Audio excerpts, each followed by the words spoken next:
Prayer in the 23rd Psalm. Psalm 23. Beloved one, I would continue now to speak about prayer. For truly prayer is one of the greatest gifts given unto the Holy Child. Prayer is not just something which you do in your great edifices called the churches.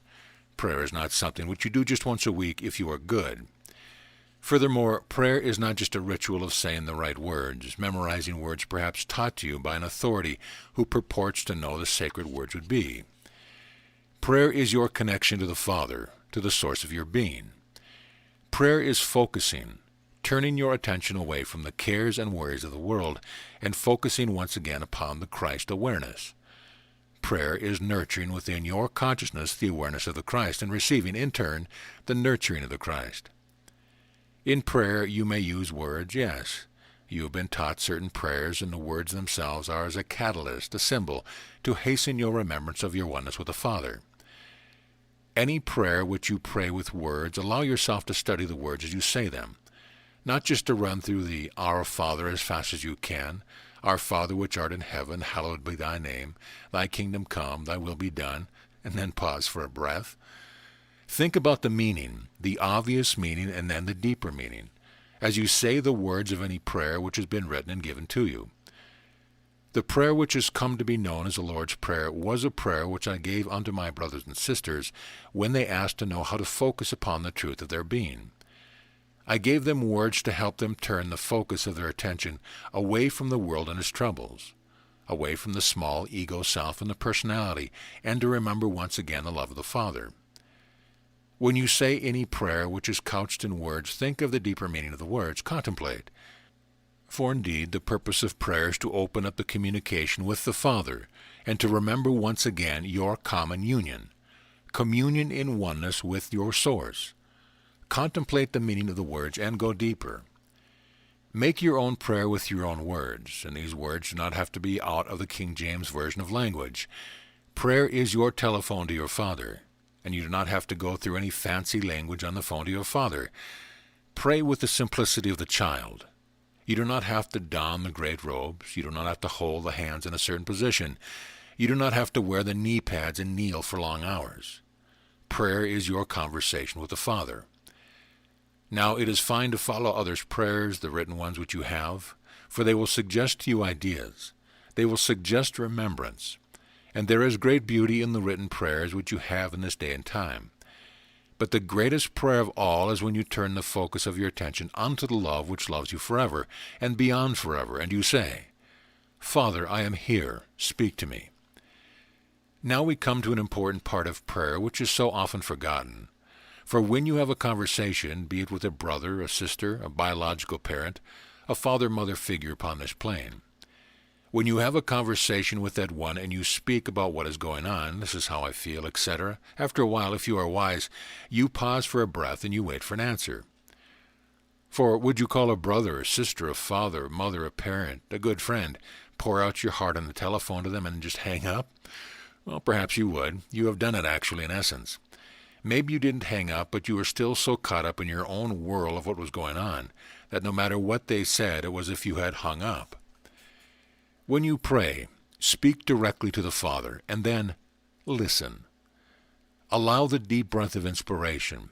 Take the pause that refreshes the deep breath, and allow the revelation to be gifted unto you. For always your Father stands ready to give you the answer to whatever you would ask. Whatever challenge, whatever question you are dealing with, there is an answer, even if the answer is merely to wait. If you desire to use a prayer such as the one I gave unto my brothers and sisters, well, that is well and good. Or you may turn to any one of your great songs, the Psalms, within your sacred book, and read it as a prayer. And as you read it to yourself, contemplate the deeper meaning of the words. For example, the Lord is my shepherd. Our Father is your shepherd, your personal shepherd. Now what does a shepherd do? He looks after the sheep. He cares for, nurtures, tends, protects, guides. I shall not want. I shall not want for anything, for he knows what I need even before I would ask. I shall not want for anything. He maketh me to lie down in green pastures. He allows me to know the healing vibration of abundant pastures, physical and spiritual, in which to rest. He leadeth me beside the still waters. He allows me to know the nourishment and healing of water. Have you ever sat by a stream and felt the energy, the dynamic peace of still waters which run deep? He restoreth my soul. To know the Father is to remember the holiness of the soul. No longer need the soul anguish under the illusion of unworthiness. Instantly it is restored to that which in truth it has always been. He leadeth me in the path of righteousness, the path of right useness, of all your abilities and talents, for his name's sakes. Now, what is his name? I am. I am that I am, from before time began. Holy, whole, complete, all, for his name's sake, to remember the divinity in all that you do. Yea, though I walk through the valley of the shadow of death. All of you walk through that valley every day. It is called the valley of world thinking. Yes, you fear the death of the body. That is a collective fear. But more than that, there is a shadow of death which you walk through every day in the world thinking, which is a dark cloud which hangs over you. Sometimes you can actually feel it, the world thinking. Yea, though I walk through the valley of the shadow of death, or the world thinking, I will fear no evil. In truth, there is nothing to fear, for thou art with me. Thy rod and thy staff, they comfort me. Again the symbols of the shepherd who looks after his own. He looks after his sheep. He looks after his child, which is you. And there is comfort in knowing the presence of the shepherd. Thou preparest a table before me in the presence of mine enemies. Anything which you would want from the Father, the table is already prepared in front of you, even though round about you is all of the world thinking. The table is always prepared, placed in front of you so that you may eat and be nourished.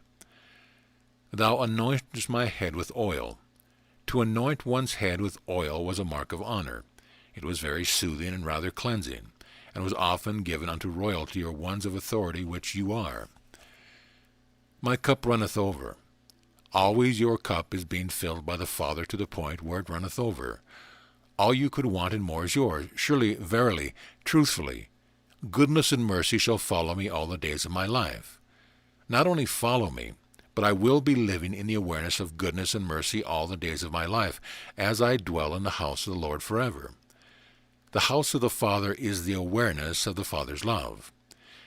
You may turn to any of the songs in your holy book and use it as a prayer. Contemplate what is being said.